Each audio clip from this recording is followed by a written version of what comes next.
do Fliparacatu. Acomode-se e aproveite esse encontro. Compartilhe os melhores momentos nas redes sociais, marcando @Fliparacatu e usando a hashtag Fliparacatu. E não se esqueça, a programação completa está em fliparacatu.com.br.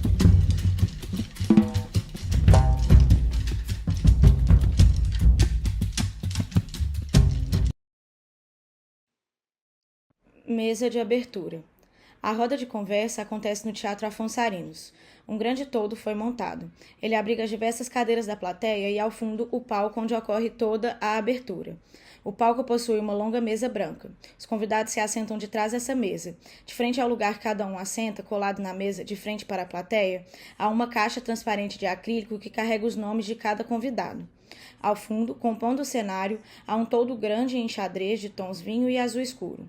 À direita, há um banner grande em tons de roxo, verde e laranja, onde se lê Literatura, Encruzilhada e a Desumanização. À esquerda, há um grande telão que passa em seu canto inferior direito a intérprete de Libras, que traduz simultaneamente tudo o que é falado. E no alto, acima da mesa e dos convidados, há uma grande faixa vermelha, cujo no canto direito lê-se Terceiro Fliparacatu. Daniela Prado sobe ao palco e fica de pé quando fala. Ela é uma mulher branca de cabelos ondulados castanhos, cujo comprimento lhe vai até os ombros. Ela traja vestido longo de tom verde claro. Leva no pescoço o crachá dos participantes do evento. Regando essa sementinha que é plantada. Assim como Luana, vocês imaginam eu, paracatuense, de escola pública, a vida inteira apaixonada por literatura, poder ter essa experiência de aqui na minha cidade, compartilhar e, mais ainda, fomentar, incentivar os nossos autores. Mas, hoje, em especial, a gente sabe que, por muito tempo, e ainda existem momentos em que nós temos a nossa palavra silenciada, distorcida, calada, enfim. Mas, durante muito tempo, aqui em Paracatu, muitas famílias se reuniram para que esse olhar para a literatura não fosse esquecido. A Academia de Letras ela tem 27 anos, e um trabalho que começou há muito tempo. E muitas famílias contribuíram para isso. E, hoje, em especial, eu gostaria de chamar... Não vou quebrar o protocolo total, viu, pessoal? Não vou me apresentar, nem falar. Os meninos vão dar um show depois. Aí, presidente da Academia de Letras faz só isso, tá, gente? Abre o caminho e vamos lá. E eu gostaria de chamar aqui o senhor Adriles Ulloa, um dos primeiros acadêmicos da Academia de Letras do Noroeste de Minas, escritor paracatuense, muito contribuiu para a nossa... Vem aqui comigo, senhor Adriles. Daniela desce do palco, dá as mãos para Adriles Ulloa e o conduz até o palco. Ele é um senhor branco de cabelos curtos, lisos e grisalhos. Ele traja camiseta de botões de mangas compridas azul claro e calça de tom verde musgo. Usa óculos retangulares de aro fino. Leva no pescoço o crachá dos participantes do evento. Ambos permanecem de pé ao longo da apresentação. Contribuíram. Infelizmente, por questões de saúde, dona Coraci da Silva Neiva, quando falamos em Academia de Letras do Noroeste, aqui, né, lembramos dessa figura feminina, dessa mulher forte que abriu essa casa, junto também com o finado Florival, com o nosso querido Tarzan, que ainda está conosco. E a Adriles vai falar um pouquinho para vocês de como que foi essa experiência de ser escritor aqui em Paracatu. Como começou essa história? Boa noite a todos. Eu vim conhecer a Daniela em 23, quando eu estive aqui na Flip. No Flip, né? No restaurante. E não participando de evento nenhum, mas eu trouxe bastante livros meus e do meu filho, que nós tínhamos lá, e distribuí livremente nos bancos das praças aqui de Paracatu, aqui no Rosário, lá no Santana. Foi o que eu pude fazer naquela época. Agora, esse ano... Posso ajudar o senhor com o microfone? Você segura? Segura. Esse ano, eu tive a satisfação de ser convidado, através do meu sobrinho, o John, que é amigo do diretor, presidente do festival, do Dr. Afonso, de participar como representante de escritores daqui, da família que pertence ao Ulloa, porque parece que tem muitos Ulloa que escreveram aqui, e com isso eles quiseram fazer uma homenagem a essa pessoa. E me chamaram, eu vou, eu não pertenço mais à academia, são problemas passados. Quando eu entrei na academia em 2004, um convite da dona Coraci, quando eu fiz o primeiro livro. E esse livro eu distribuí a ela e distribuí também, fiz um lançamento aqui na academia, depois disponibilizei um exemplar para o meu grande amigo, que é o Oliveira Américo, que eu considero o maior escritor regional de Paracatu, aqui, sobre Paracatu. E ele fez Aí eu fiz o segundo livro, que foi o Caixa Grande, e ele a dona Coraci fez a apresentação e ele fez um prefácio para mim, magnífico. Eu falei, ficou melhor do que o livro. E com isso aí eu fui animando a escrever. E fiz mais uns 5 ou 6 livros, alguns em companhia de outros paracatuenses que nós conhecemos através da internet, trocando mensagens de internet. Eu fiz um paracatu.com com o Kleber Pereira. E depois veio uma outra associação com o Marcos Silva Pinheiro, que é da academia também aqui, foi um dos que nós indicamos para entrar para a academia, eu e outros colegas aí, que a academia estava muito desfalcada realmente, tinha muitas cadeiras vagas e tudo. E honrosamente, eu fiquei com o número 6, que era do Dr. Virgílio Martins Melo Franco. E eu também sou Melo Franco, eu tenho Melo Franco também na raça. E, bom, depois comecei a escrever outras coisas, escrevi uma genealogia da família minha, que é envolvida com Paracatu. São todos os meus livros relacionados a Paracatu.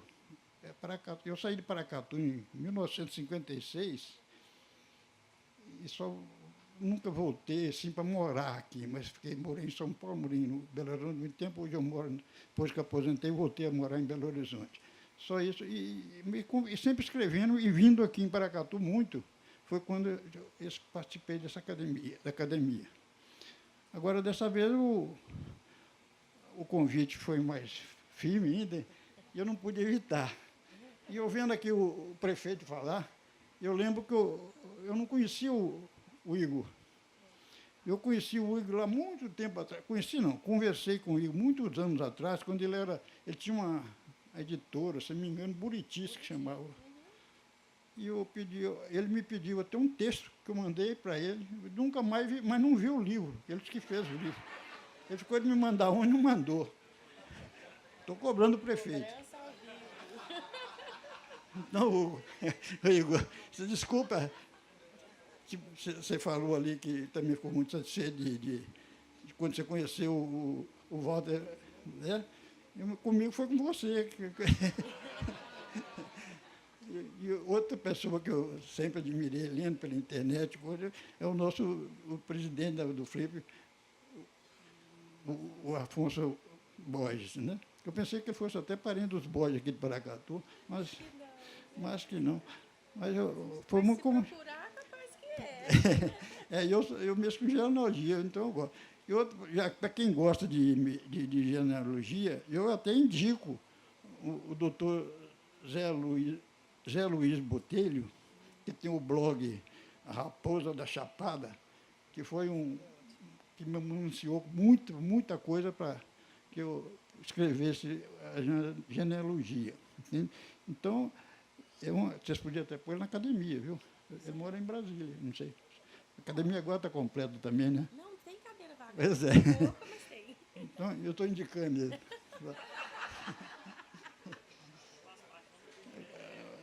Bom, gente, eu vim hoje aqui para representar essa família Ulloa. Eu gostaria de falar de irmão, né? Mas meu irmão Zeca Ulloa, que muita gente aqui conheceu, foi uma pessoa que eu não posso deixar de falar sobre ele, porque o muito que Zeca fez a cidade, assim, com construções de clubes, essas coisas todas que ele participava, com muito carinho. E como escritor, ele fez vários livros, até me pedia de vez em quando algumas opiniões. E o Márcio, o outro irmão que está aí comigo, o Márcio também fez vários livros. O outro Rui escreveu, mas não publicou. Os filhos dele O Paulo Henrique, meu filho, também fez uns 10 livros já, mas também pertenceu à academia aqui rapidamente. Mas eu saí da academia, mas também porque, morando em Belo Horizonte, era difícil dar a assistência a quem precisava. Naquela época foi isso. Então, estou aí às ordens para, se quiserem perguntar mais alguma coisa. É um querido, né? E é isso que a Academia de Letras, nos últimos, mais precisamente, 7, 8 anos, a gente tem buscado esse diálogo intergeracional. Tem uma levada de pessoas novas, escritores novos, atuando à frente dos projetos, mas é nessas pessoas aqui que a gente se encosta, se ancora. E espero que vocês possam aproveitar ao máximo esses 4 dias. Aos autores, escritores, sejam muito bem-vindos. E eu gosto sempre de dizer aquela questão, né, de que a literatura ela é esse farol, né, que ilumina, essa luz que nos abriga em momentos tão sombrios que a gente vive em determinados momentos da nossa vida. E ela é também essa projeção gostosa das nossas alegrias, das nossas benesses. E que vocês possam, então, aproveitar bastante esses 4 dias, curtam Paracatu, visitem a nossa casa da Academia de Letras, fica na Rua do Ávila, número 84. A nossa programação está bem bonita também. E que vocês possam aproveitar bastante. Muito obrigada, senhora Iris, por representar toda essa família que tanto contribuiu para a cultura paracatuense. Reforço aqui o meu agradecimento à Kim Ross, que é nossa parceira de tantos outros projetos. A Kim Ross comprou essa bandeira cultural em Paracatu e a gente consegue promover muitos eventos aqui patrocinados pela Kim Ross.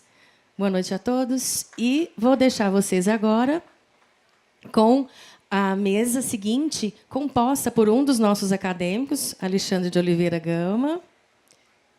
Xandim? Deixa eu ajudar. Obrigada, senhora Adriles. Adriles Ulloa desce do palco e Daniela convida os convidados da roda de conversa ao palco. Estes se assentam na grande mesa branca. E debate com ele também um historiador, nosso convidado da academia, parceiro de nossas atividades, Cassius Kennedy.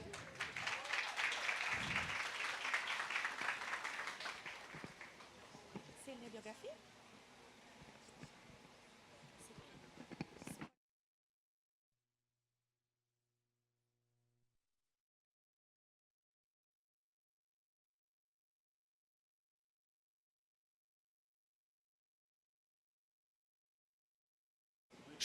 Boa noite a todos e a todas.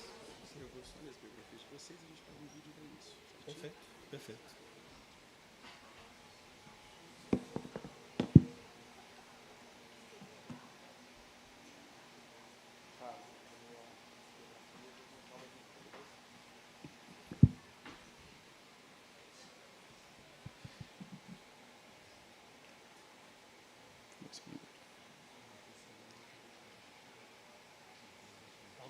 Alexandre de Oliveira Gama é doutor em Desenvolvimento, Sociedade e Cooperação Internacional e mestre em História. Atualmente é professor de História do Instituto Federal do Triângulo. Um jovem negro apresenta a mesa de conversa. Ele está de pé na frente de um púlpito, à esquerda do palco. Etnicidade e diáspora árabe. Cassius Kennedy é doutor em História pela Universidade de Brasília. Sua pesquisa e interesses estão ligados principalmente a questões étnico-raciais e à representação de mulheres e homens negros no cinema e em outras mídias. Murilo Caldas é jornalista, foi fundador e editor do Jornal de Paracatu até o ano de 2000. Desde 2012, é servidor público no Ministério da Saúde. A gente vai dar início à mesa logo a partir do vídeo do nosso patrocinador. Muito obrigado. Inicia-se o vídeo institucional da King Rose, patrocinadora do evento. No início, lê-se: a cultura é um direito, conheça alguns projetos culturais que incentivamos. E em seguida, imagens de eventos culturais são apresentadas, como apresentações musicais, exposições, venda de artesanatos locais, peças de teatro, apresentações de danças, rodas de conversa com escritores e escritoras, shows ao vivo, entre outros.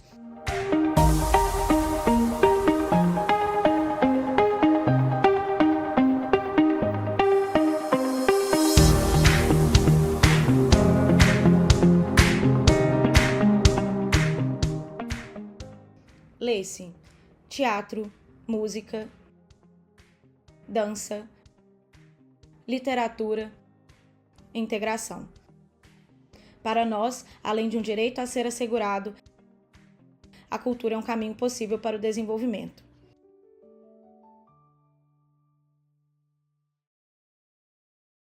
Da esquerda para a direita, a primeira pessoa sentada é Alexandre Gama de Oliveira, um homem negro de cabelos curtos e escuros rente à cabeça.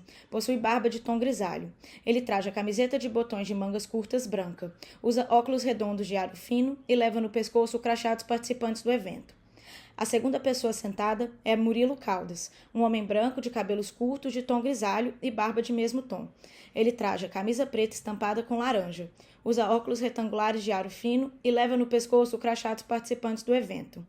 A terceira e última pessoa sentada é Cassius Kennedy, um homem negro que possui os cabelos ornados com tranças rente à cabeça de tom escuro.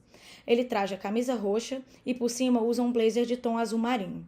Usa óculos redondos de aro preto e leva no pescoço o crachá dos participantes do evento. É possível ver a silhueta da plateia de frente ao palco, e de tempos em tempos ela é filmada e está cheia. No canto inferior direito do vídeo em questão estão os intérpretes de Libras, diferentes mulheres e homens que trajam sempre camisa preta e intercalam ao longo do vídeo. Eles traduzem simultaneamente tudo o que é falado. Eu consegui mostrar para o meu pai, que infelizmente nos deixou no final de semana passado. Bom, então vou passar aqui a palavra ao Cassius, que vai nos falar aqui, a nossa conversa vai girar em torno da existência e resistência de indígenas, negros, sertanejos e quilombolas na história de Paracatu. Nós vamos colocar essas pessoas, muitas vezes invisibilizadas ao longo da história e do correr do tempo de Paracatu, nessa encruzilhada proposta aqui pelo FLI Paracatu. Com a palavra, nosso professor e vereador Cassius Kennedy.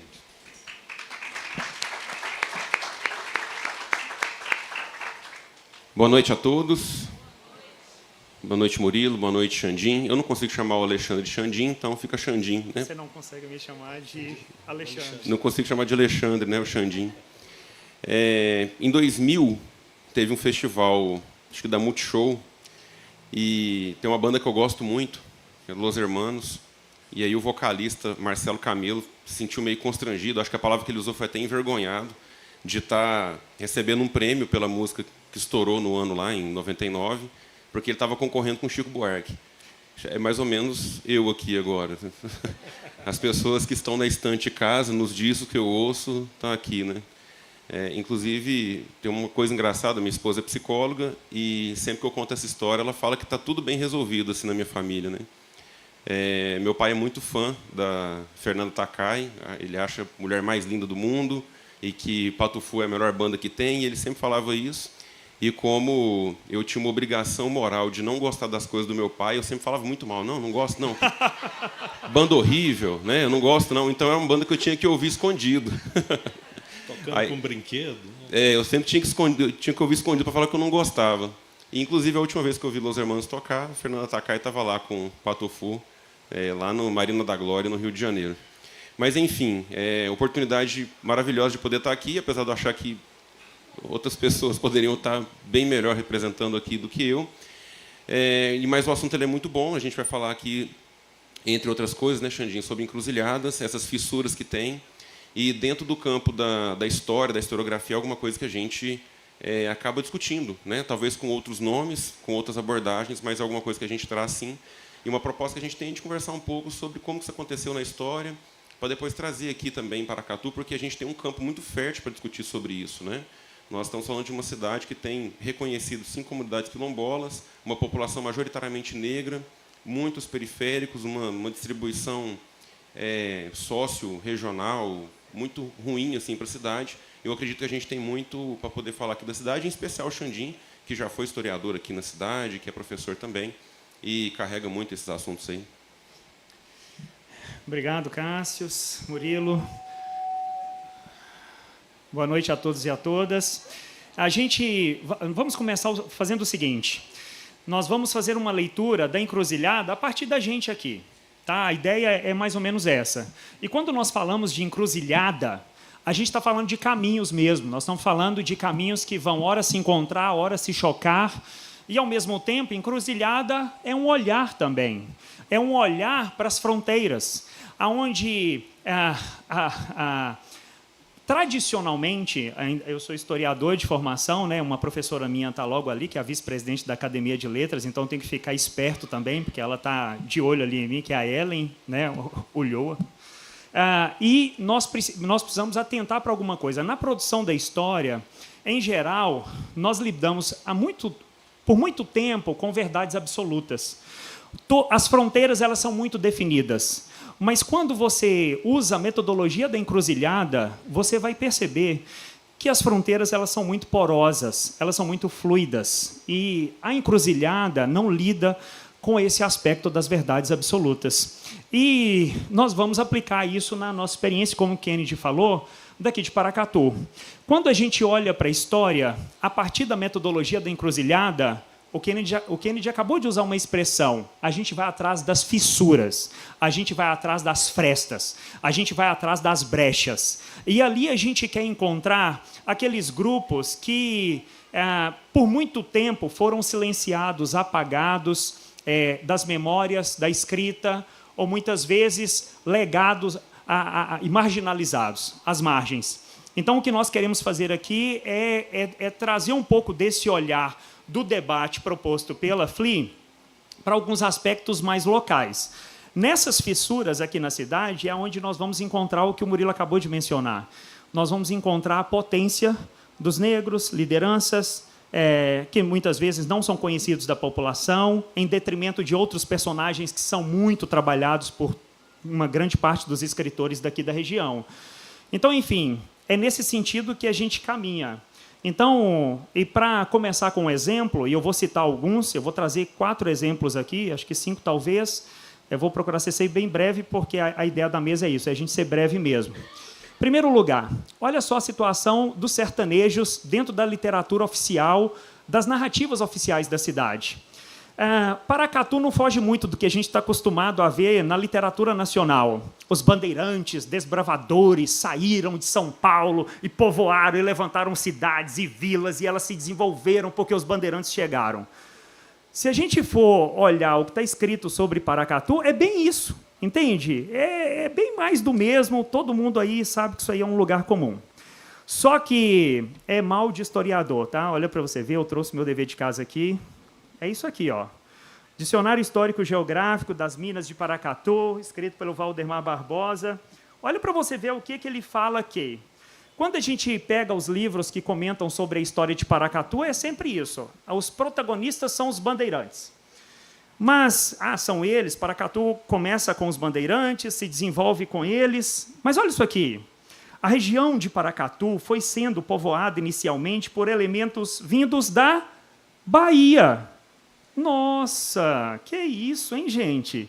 Mas os bandeirantes que se orgulham tanto os paracatuenses que se orgulham tanto dos bandeirantes paulistas, e, de repente, a gente encontra outro protagonista. Onde? Nas frestas, nas fissuras, naquelas fronteiras porosas que o debate, a metodologia da encruzilhada nos oferece. Aqui diz: temos notícia, no primeiro quartel do século XVIII, de um morador das cabeceiras do Paracatu, vindo da cidade do Salvador, Tomás do Lago Monteiro, que, alegando que já servira de alferes e tal, pediu e obteve uma data em 1722. 1722, a gente se gaba aqui em Paracatu dos bandeirantes que desenvolveram a cidade, chegaram aqui, Felisberto Caldeira Branco, José Rodrigues Frois, a partir de 1736, mas a gente está em datas anteriores. Em outro momento aqui, Inácio de Oliveira, declarando que se estabelecer em 1719 um sítio de criar gado, vaco e cavalar, chamado Barra do Rio Preto, obteve Sesmaria em 1728, em Paracatu. E se nós formos seguir por vários nomes que eles têm aqui para a gente, todos vieram da Bahia.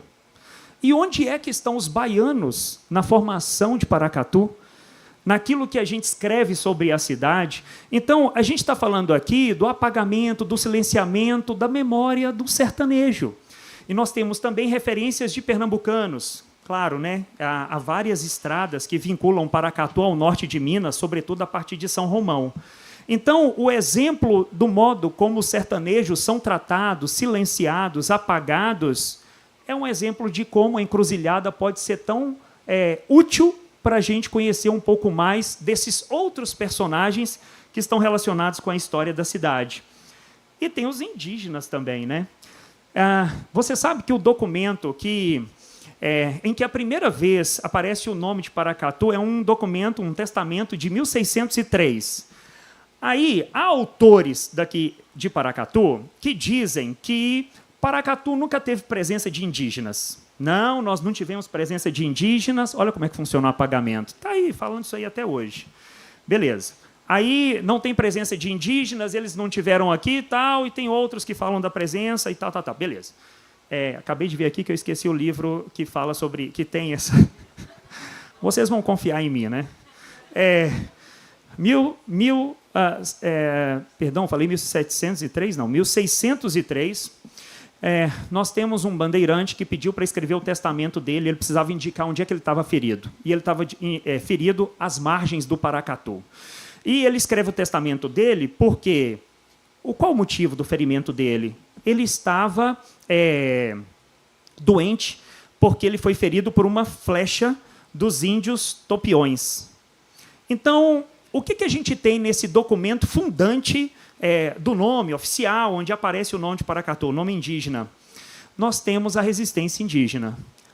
Se essa pessoa da bandeira de Nicolau Barreto estava ferido por uma flecha, o que os indígenas estavam fazendo? Resistindo na região. Então, observe, geralmente a gente não enfatiza isso quando a gente está falando sobre a história de Paracatu. A resistência indígena, entende? A gente só diz assim, pronto, foi o primeiro documento em que apareceu oficialmente o nome de Paracatu.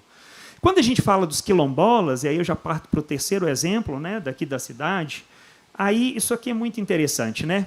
Em Paracatu a gente se gaba. Tem 2 bandeirantes que chegaram aqui e a exploração do ouro começa a partir deles. É Felisberto Caldeira Brant, aqui no Santana, que é um bairro que fica aqui, descendo aqui para essa área da cidade, centro histórico. E o outro, o José Rodrigues Frois, que chega do outro lado da cidade, no lugar onde é hoje o Quilombo de São Domingos, que surgiu a partir da mineração que acontece lá. Então, um desses bandeirantes, que chega lá, o José Rodrigues Frois, vem da Bahia. E o Felisberto Caldeira Brant, que está aqui no centro histórico da cidade, ali no Santana, começa a explorar ouro aqui, o Felisberto Caldeira Brant vem da região São João del Rei, se eu não estiver enganado, depois ele também teve em Diamantina e assim por diante. Bom, mas sabe, a gente tem uma mania de falar de Felisberto Caldeira Brant aqui em Paracatu, e a gente enche a boca e fala dele, e depois o Olímpio Gonzaga, ele discorre sobre a família dele, sobre o passado dele europeu, da família, da genealogia, e joga tudo para a Europa. Mas sempre me incomodou o modo como a gente fala do José Rodrigues Frois do outro lado. Por que ele não tem o mesmo protagonismo do Felisberto Caldeira Brant? Por que ele não destinam tanta atenção para ele? Algumas questões, tá? Primeira, quando você vai atrás da genealogia dos 2 bandeirantes, o Felisberto Caldeira Brant, a genealogia dele vai para a Europa. A do José Rodrigues Frois, a família dele é toda aqui do Brasil. Será que tem uma relação? Eu acredito que sim.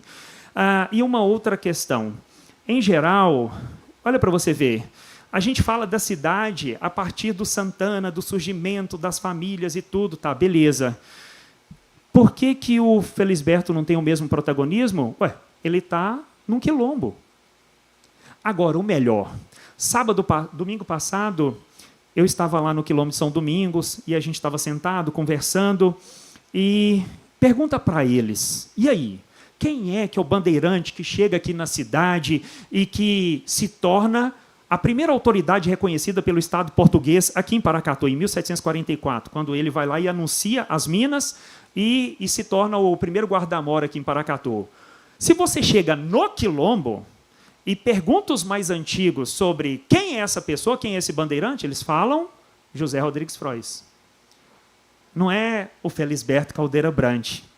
Entende o que é a gente ir para as fronteiras e perceber que elas são porosas, que elas não são tão definidas, que as verdades não são tão absolutas, que você precisa ir atrás das frestas e das fissuras? É nesse sentido. Então, isso é um ponto. E o outro é o seguinte. Em 1819, um naturalista francês, né, uma pancada de vocês devem ter ouvido falar dele, o Auguste Saint-Hilaire, né? E aí ele veio, passou por Paracatu, estava aqui em 1819, escreveu Viagem às Nascentes do São Francisco, e eu não vou abrir nem por conta do horário, que eu já quero encerrar aqui minha fala. E aí ele narra como é que era Paracatu em 1819, quantos habitantes, o trabalho das pessoas, tá, beleza. Quando ele está saindo de Paracatu, e todo mundo dá notícia disso, quando ele está saindo de Paracatu, aí vira a página, aí já é uma outra história, já é o caminho para Goiás. E quando chega, logo depois que ele sai de Paracatu, ele chega no Morro da Cruz das Almas, aonde está aqui em Rosa hoje, no Morro da Cruz das Almas, do lado do São Domingos. Aí ele está lá no Morro da Cruz das Almas e ele é recebido por uma comunidade de negros, que ele chama de monjolos. E aí ele fala assim, fui muito bem recebido e tudo e tal, na comunidade de monjolos, que era uma comunidade de africanos livres aqui em Paracatu. Poxa, ele está falando do quê? Ele está falando de um quilombo, certo? Eu dou aula numa instituição federal. Os meus alunos me dão notícia de professor que fala que Paracatu não tem quilombo. Entende do que a gente está falando? Quando a gente sai para uma proposta dessa, o Afonso e toda a equipe propõe a gente trazer o tema da encruzilhada, é nesse sentido. Entende? É de lutar contra a negação, contra o apagamento, contra o silenciamento de todos esses grupos que aquele poder, aquela estrutura colonial quis silenciar, quis apagar. É nesse sentido e é contra isso que nós lutamos. E ainda para citar acho que um último exemplo aqui, sobre a questão dos negros e do protagonismo. A gente teve lá nesse quilombo, no quilombo do São Domingos, na semana passada, no domingo passado, teve um determinado momento que eu falei assim lá, que eu perguntei para ele sobre a questão de algum escritor aqui de Paracatu, e aí teve uma jovem que virou para mim lá e disse o seguinte, ela citou um negro. Aí ela pegou e falou assim, não pode ser, porque os negros nessa época, eles não eram letrados, não é? Pois é. Aí aquilo me incomodou assim profundamente e eu falei sobre uma pessoa para ela. De novo, tá? A gente às vezes tem que ler atentando para as margens mesmo. Olha para você ver o que Olímpio Gonzaga fala sobre um poeta do 1700 aqui em Paracatu, 1755. Ele diz o seguinte, o padre Domingos Simões da Cunha, filho do capitão Mor Clemente Simões da Cunha, que foi homem de abastada fortuna e tal. Grande cultor e amigo da poesia, da literatura dramática e da música, foi ele quem primeiro organizou a primeira banda musical e introduziu os espetáculos teatrais em Paracatu. Olha a importância dessa pessoa. Era poeta satírico, porém de trato jovial e atraente, escreveu diversos sermões e ele começa a tecer vários elogios a ele, mas eu quero chamar a atenção para um detalhe, que é o seguinte, depois de falar muito sobre ele, era de estatura mediana, de contextura muscular, trigueiro, cabelos pretos e crespo, testa grande e oval, olhos vivos, nariz bem lançado, lábios grossos, boca um pouco rasgada. Você sabe onde é que ele morava? No São Domingos, no quilombo. Do jeito que eu estou lendo aqui, descrevendo ele, fazendo a autodescrição, do jeito que o Olímpio Gonzaga fez a autodescrição do padre Simões da Cunha, ele era preto. E onde é que estão esses personagens que a gente não elogia e não bota para frente, não divulga? Entende? Ficam silenciados. Então, quando a gente fala de encruzilhada, é para encontrar esses personagens aí. E agora, o último mesmo, prometo. Talvez vocês também conheçam, já tenham ouvido falar da Josefa Maria. A Josefa Maria, ela foi uma líder, que a gente pode dizer, o Luiz Motti, que estudou o caso dela, na justiça, com os documentos, né, inquisitoriais, fala que ela era o culto liderado pela Josefa Maria aqui em Paracatu em 1747, Imagina, isso é pouco depois das minas de Paracatu terem sido anunciadas. A Josefa Maria liderado um culto, aí o Luiz Motti diz, muito próximo do candomblé da Bahia. De novo, olha os personagens que estão formando a cidade, entende? Que estão dando vida para a cidade. E aí, a Josefa Maria, em alguns textos, ela é considerada o padre daquela dita religião, né? Porque ela era a pessoa que ensinava. Eu estou falando de quem, então? Eu estou falando de uma liderança feminina em Paracatu, em 1747, negra, de religião de matriz africana. Então, é isso. A gente queria, na verdade, era... Né, Cássio, depois preciso que você fale alguma coisa.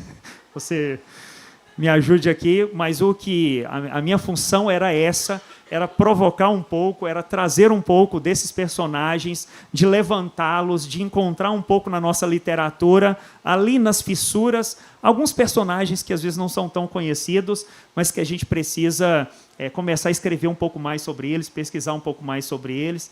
E tá aí. Cássio, Murilo, nem sei quanto tempo eu falei. Obrigado, Alexandre. Um dos papéis aqui do anfitrião é controlar o tempo. Para não ter que ficar dizendo a cada minuto que está chegando perto do tempo, acho que um toquezinho no celular aqui, acho que ele percebeu. Fica a dica para os próximos anfitriões. Com a palavra, vou mudar o celular de lugar aqui, que o Cássio vai perceber também. Com a palavra, Cássio. Na verdade, a pessoa aparece em silêncio exatamente para não fazer o que eu estou fazendo, né? Mas a plaquinha estava ali, subindo o tempo todo, só que quem precisava ver... Xandinho, o que você traz de Paracatu é a história da humanidade, né? Assim, obviamente, Paracatu não está deslocado do Brasil, não está deslocado do mundo, e a gente acaba reproduzindo algumas violências. Algumas de ordem simbólica, outras de ordem física mesmo, né? Material. Então, a encruzilhada ela traz a relação presente, passado, futuro. Então, a gente poderia falar que isso acontece nesse momento. E a gente pode inserir também que o festival literário e os eventos, né, que estão ao redor dele tenta romper um pouco com isso, né? Eu lembro da felicidade que a gente ficou aqui quando veio, por exemplo, a exposição do Portinari Negro em 2023. Então, você pega um recorte específico de um artista que escolheu, né, fazer as suas obras, e depois vem o curador para falar assim, ó, tem esse tema aqui que a gente pode fazer. E a gente tem essa obrigação, né, como historiador. Quando a gente fala de grupos invisibilizados, violentados, de forma simbólica ou não, a gente está falando muito especificamente de mulheres, de indígenas, de negros, de trabalhadores, LGBT. A gente está falando de grupos que, na Revolução Industrial, a gente dava aula de máquinas, nome de máquina, quando foi dado, quando foi patenteado. E hoje a gente consegue falar da classe social, né, que existia lá dos trabalhadores, né? A gente falava de uma filosofia só de homens, né, como se mulher não existisse naquela época, né? A gente falava da escravidão só com parte da violência, dos grilhões, né, da escravização. Então, a gente caminha para poder dar um tom um pouco mais justo, dentro das possibilidades, porque nem tudo a gente tem acesso também. Esse trabalho que você fez de encontrar nas fissuras é um trabalho difícil, né? É um trabalho muito difícil. Seja para nós historiadores ou seja para qualquer pessoa honesta, porque você falou que tem colega que não reconhece a existência de quilombo, e ainda bem que a gente não precisa do reconhecimento dessa pessoa, né? A gente não precisa da opinião dela, então a gente tem farta documentação que comprova essa e outras coisas, outras formas de violência também. Não tem uma vez que eu vou fazer uma palestra ou uma fala que alguém não comenta comigo, mas essa coisa aí de racismo aí já acabou, nem tem mais, né? A gente sempre ouve. Né? Então, é uma luta mesmo, assim, que, por um lado, a gente tenta dar a devida visibilidade, por outro, existe uma força que vai lutar para poder esconder isso. Né? E eu lembro que, quando eu estava na faculdade, tinha várias histórias que eu achava, nossa, eu nunca tinha ouvido falar na vida. E os professores eram muito gentis em colocar. E tem talvez você conheça essa história, que é o episódio da venda das esposas, que acontecia na Inglaterra no século XVII, no século XVIII. Então, em algumas cidades, tinha o hábito do homem, do marido, amarrar uma corda, ou no pescoço, ou na cintura da mulher, e levar ela até a praça para que pudesse vender essa mulher. E era algo humilhante, né? Expunha muito a figura feminina. E, beleza, esse é o evento, esse é o episódio. Aconteceu mesmo, está lá na história, tem vários e vários registros de como isso acontecia. Foi necessário, depois, revisitar essas mesmas histórias para que as mulheres contassem a sua versão também. E muitas dessas mulheres que eram vendidas, elas já tinham outros casos, porque o casamento era uma droga,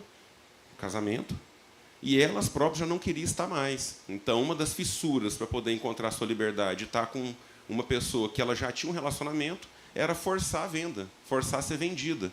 E, na hora que ela está sendo vendida, trocava por uma bebida, um xelinho ou qualquer outra coisa, e, no final das contas, ela está vindo ficar com uma pessoa que ela queria. Então, como que ele tem uma resistência, como ali tem um enfrentamento das mulheres também. Só que, se a gente for ler de forma rasa, a gente vai achar que realmente os homens estão ali exercendo o seu poder, quando a mulher tem um contrapoder ali também, né?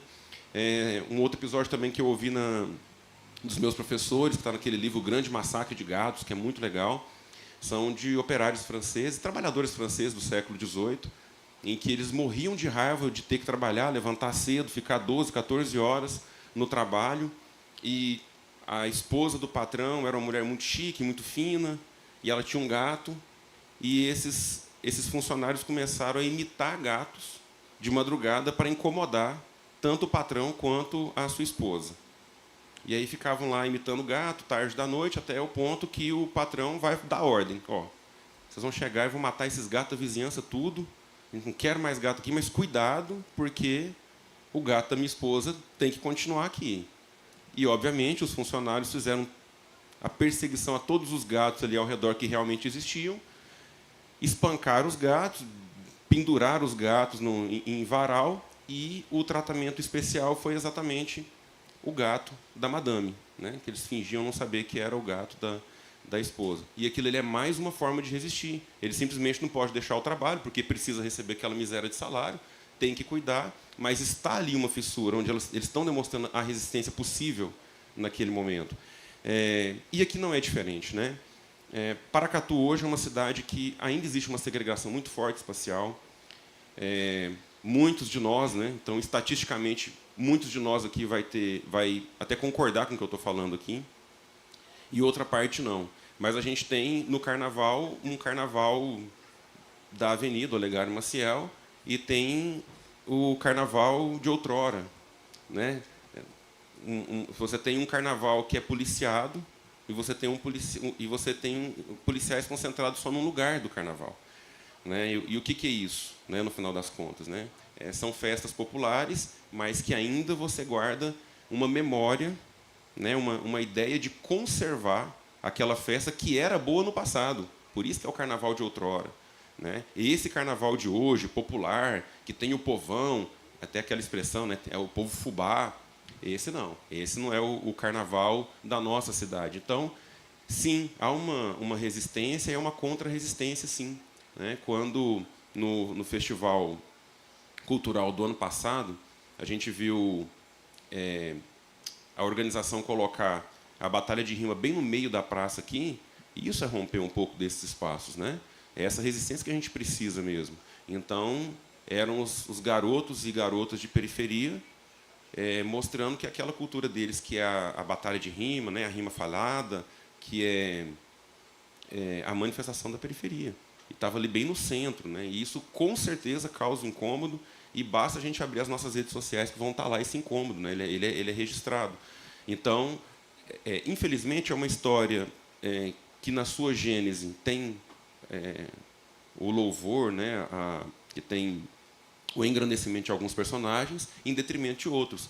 Mas a encruzilhada nos obriga a agir no presente, né? Nós temos uma obrigação de, ao ver isso, intervir em favor do que é mais justo, do que é mais honesto com a nossa história, com a história da cidade, com a história do país, com a história do mundo, né? Que são pessoas que durante muito tempo ficaram à margem e que hoje lutam para ter reconhecido o seu direito, muitas vezes, de viver, né? A mulher, se talvez a gente não tivesse sacaneado com a história, a representação das mulheres no passado, talvez hoje a gente não estaria espancando e matando elas todos os dias, né? Se a gente já tivesse aprendido que ali há uma igualdade de tratamento, hoje a gente não estaria fazendo isso. Com as pessoas em situação de rua, com os negros, com os indígenas, porque essas pessoas continuam, em razão de ter sido invisibilizado no passado, continuam sofrendo e não têm a mesma oportunidade no presente. E a gente não precisa ir para muito longe, né? A gente está falando aqui da cidade. E é por isso que o evento em si é parte da história, né? A Flip Paracatu é um esforço disso. Até alguns dias atrás, o Afonso Borges estava ali, e quando ele foi inaugurar essa exposição do Muros Invisíveis, ele fez, né, no seu discurso, né, um meia-culpa. Afonso Borges escravizou? Não. Né? Afonso Borges não escravizou. Afonso Borges explorou? Não. Mas ele sabe da função que ele tem, da pessoa que ele é, de uma pessoa negra que ele não é, e a responsabilidade que ele tem de colocar protagonistas nesse processo. Então, todas as vezes que a gente faz isso, quando a gente traz esses eventos para cá, e esses eventos provocam, porque eles são de leitura, esses eventos eles provocam porque eles são de exposição, é de arte, e a arte afeta a nossa percepção de mundo. Então, é assim que a gente vai conseguir fazer essas coisas. Então, é assim que eu encerro também. Obrigado. Murilo, acho que você deve encerrar para nós aí. Bom,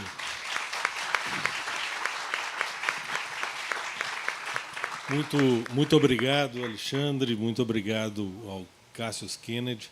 E eu acho que é assim, com o machado da inteligência, da resistência, que nós vamos abrir essas frestas para que nunca mais o povo negro, os indígenas, sejam os sertanejos, como foi o meu avô, sejam olhados por frestas, por poros nas fronteiras. Eu desejo profundamente que nos próximos Flip Paracatu estejamos todos aqui dando protagonismo a quem construiu a história dessa cidade. Muito obrigado a todos.